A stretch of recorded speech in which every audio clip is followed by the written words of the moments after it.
ଲୋକସମूह ଦେଖି ଯୀଶୁ ପର୍ବତ ଆରୋହଣ କଲେ। ପୁଣି ବସିଲା ଉତ୍ତରେ ତାହାଙ୍କ ଶିଷ୍ୟମାନେ ତାହାଙ୍କ ଛାମୁକୁ ଆସିଲେ।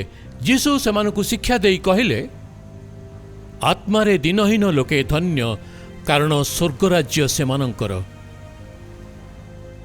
ଶୋକାର୍ତ୍ତ ଲୋକେ ଧନ୍ୟ, କାରଣ ସେମାନେ ସାନ୍ତ୍ୱନା ପାଇବେ।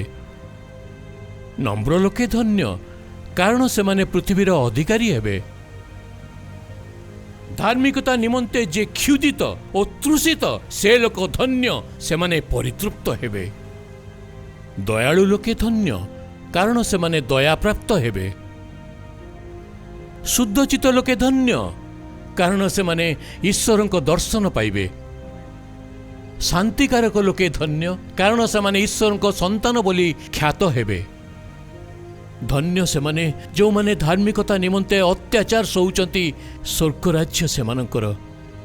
ତୁମମାନେ ଧନ୍ୟ, ଲୋକେ ଯେବେ ତୁମମାନଙ୍କୁ ମୋ ସକାଶେ ନିନ୍ଦା କରନ୍ତି, ଅପମାନ କରନ୍ତି, ପୁଣି ମିଥ୍ୟାରେ ତୁମମାନଙ୍କ ବିରୁଦ୍ଧରେ ସମସ୍ତ ପ୍ରକାର ମନ୍ଦ କଥା କହନ୍ତି।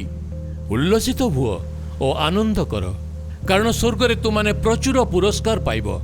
ତୁମର ପୂର୍ବବର୍ତ୍ତୀ ଭାଓବାଦୀମାନଙ୍କୁ ସେମାନେ ଏମିତି ତାଡ଼ନା କରିଥିଲେ।